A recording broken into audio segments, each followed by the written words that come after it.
Today, doing business has become a feat for the fittest. This is because the market is piled by some of the best business players there has ever been.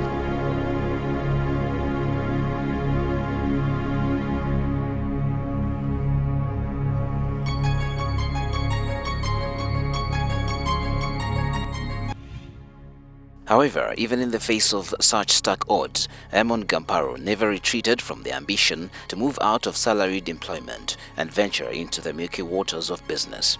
Before I went into furniture business, I had a passion. To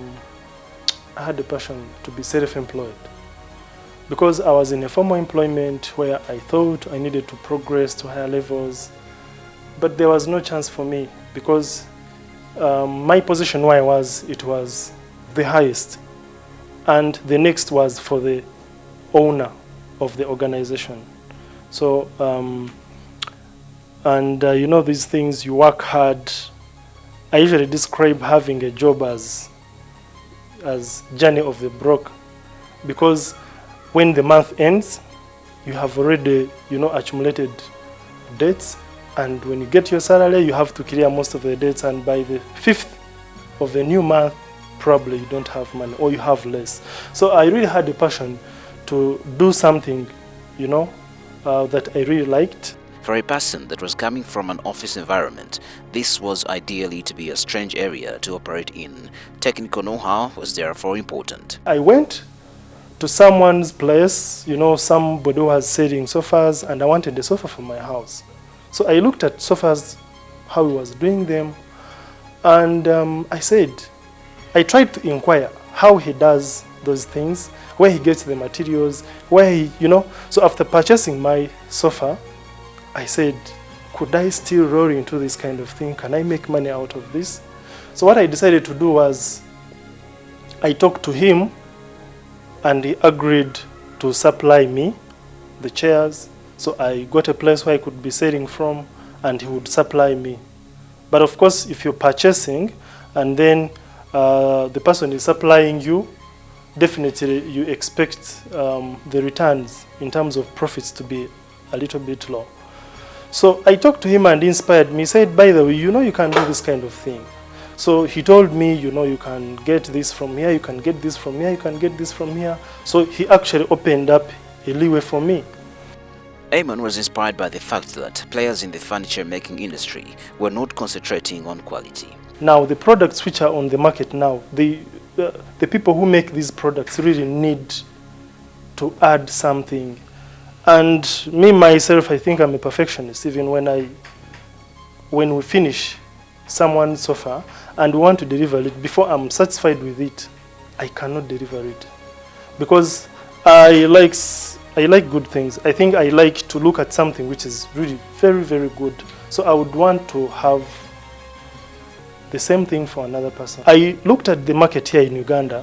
Most of the people who do chairs or sofas, they don't give it a very good finishing. They just do the work just because they want to have money. But I had to do my own research before I started. This entrepreneur is not a carpenter. One would therefore wonder how he acquired the knowledge of making sofa sets. I tried to look for some guys who are specialists in this kind of work. And I managed to land on some guys who had been trained by Chinese. They had the skills in designs, in the use of the machines. So I got a supplier for timber, I got a supplier for sponge, those are mattresses, I got a supplier for nails, I got a supplier for the fabrics that we use and the leather. There are some people who are getting them from abroad. Amon also insists that his inspiration was based on the fact that he could produce better sofa sets than imported ones. People have different tastes. People want good things. There are some sofas which they sell from the roadside. There are some sofas that you find in the showroom and are made here. There are some sofas that you find that are imported.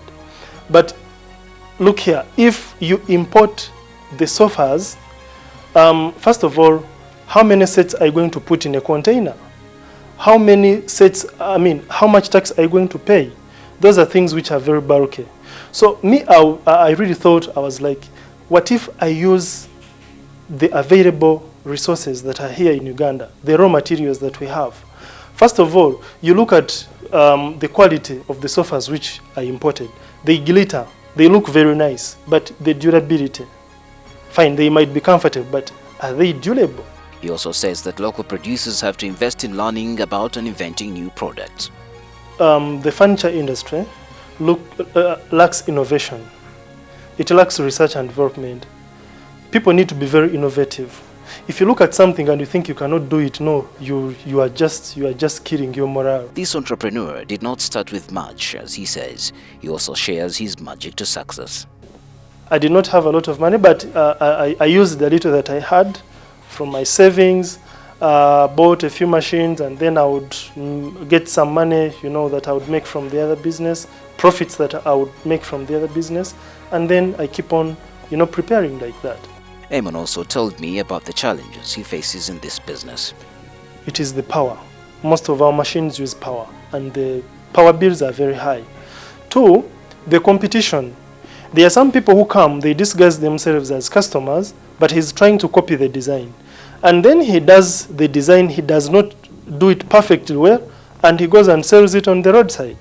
And you find that a customer who comes prefers to buy that one on the roadside because it is slightly cheaper than ours.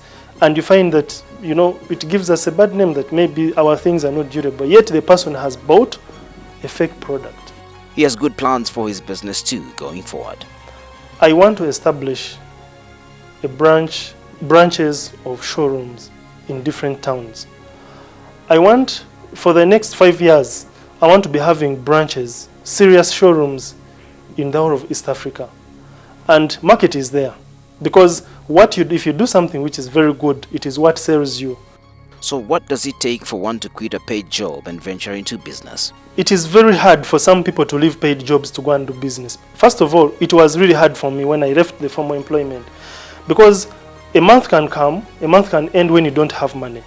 And then the second month, the third month. So it takes one to be very patient. If one is to leave the paid job into business, first of all, you need to plan for your exit. You need to have some kind of savings. If you want to do some business, you need to have saved some money, and you must have a plan of what you're going to do. Amon also attributes his success to his attachment to God. When everyone is doing business, you must always be thankful that you wake up alive, you go, do your work, and come back, sleep. Tomorrow you wake up and do your business. So I think I attribute the little success that I have now, I think it's God.